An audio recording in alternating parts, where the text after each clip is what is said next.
welcome to a new movie thing show where we review movies in the theaters, and we review them, and we review them. We review them.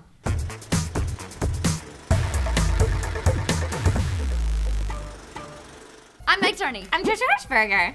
And if you guys don't have a chance to go to the movie theaters this weekend, you can always stay home and watch some Netflix. Go to netflix.com/SourceFed. You get a free month of instant streaming. And then you can join us on our other movie show, Movie Club. Yes, this week we watched Frozen. We sure did. If you are in for like a good like fuzzy feeling in your heart film and have 2 hours to go do that with, then this is a great movie to see. If you have kids that are willing to see this movie, you're gonna be fine.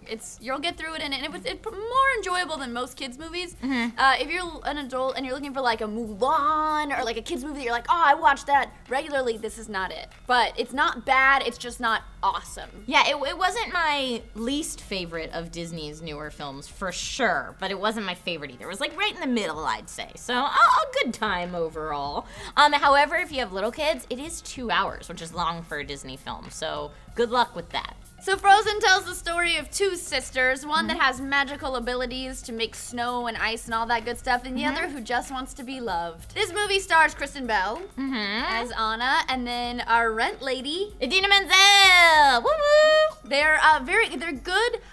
The only reason I object to Idina's casting is that she is in her 30s and her voice is impeccable. It's amazing. But it doesn't sound like an 18-year-old's voice, and the older sister is supposed to be 18. Alan Tudyk is also in this film. Oh, love me some Alan Tudyk. He's the Duke of Weaseltown.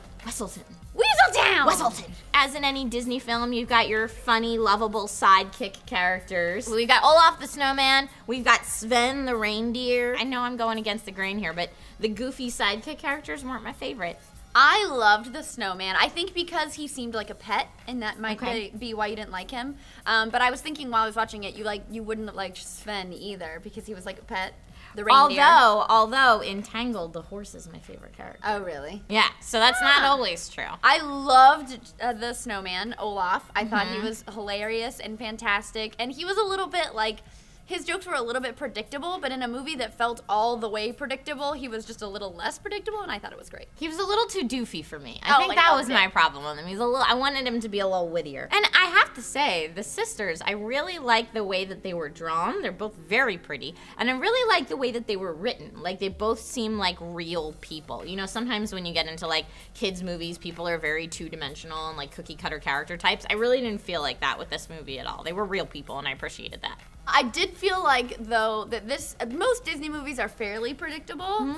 This one was so predictable, it was like almost laughable. Like, it took me right out of the movie. I kind of suspected where it was going, but I wasn't like, oh God, they're obviously gonna do this. So I was like, oh, I appreciate that it went there. I mean, those happen, it's kids' movies, you really don't need them to be unpredictable, but this one was like, come on, really? In some parts. The way that they wrote in and dealt with the what happens to the parents was very, very smart. Happens in the first 5 minutes. It's not a spoiler. Yeah, it's not really a spoiler, and it's like every Disney movie. Every Disney movie, parents are always die, but it is like it's a very artsy way that they did it for a Disney film. I thought it was handled very well. I felt like the songs in the movie were very well written, and the music was beautiful. But there was a song every 4 words. Yeah, and I love my musicals. I love my musicals. And again, the songs were super well written and catchy. And like when they played the one song again in the credits at the end, I was like, yeah, like I was happy to hear it again. But yes, there were times in the movie where like, another song. It felt like move the story, please. It felt like Les Mis. I love Les Mis. Where every word is a song. I love Les Mis. That may be because that's what I was watching right before we went to the movie, but it reminded me of, it was literally like, you know what's great? Snow is great! Snow is awesome! There were songs all the time. Great song. Anyway, great song! So this movie was directed by Chris Buck and Jennifer Lee, and I have to say overall, the direction, I mean the animation and just the look of the film was great.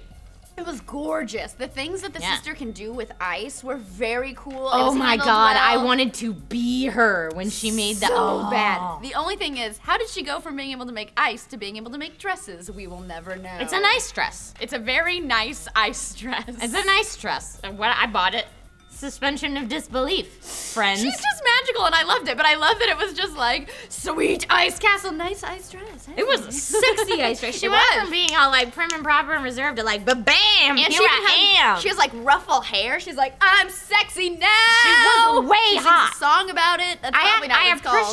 appreciate how hot the older sister was, and was not the love interest. No. Hot and strong and independent. Yeah, she like a lady. that. She didn't need anybody. No way. She don't need no man. So my final thoughts, I enjoyed this film. It's not going to be one of the Disney films that I buy and keep on my shelf like some of the other ones like Mulan or Tangled. But, you know, there's Disney films out there for everybody. Everybody has their own personal preference. I didn't really care for Brave, and some people that's like their favorite Disney film ever. So for me, this was a right in the middlesies, but I enjoyed it, and I really do like the Disney films, and I like the warm, heart, fuzzy feeling. The animation was beautiful, and the songs were written well. So overall, I'm going to give Frozen a 7 out of 10. This is not going to be, like Trisha said, the Disney movie. I think that if people are going to be like, the best Disney movie ever. It's no Little Mermaid. It's not. It's no Mulan. It's no Little Mermaid. I think if you have kids that want to see it, they'll enjoy it. It is a little long. We did see some families have to leave while we were watching it, but I think it's going to be more enjoyable for parents than most kids' movies, but it's not like an Incredibles or Toy Story or anything like that where you're going to really be invested. I thought there were too many songs, and there were way too many, and it was just really, it got a little eye-rolly sometimes. So I'm going to give it a 6 out of 10. I will say, though, again, that I think some people will really enjoy it, and it just wasn't for me.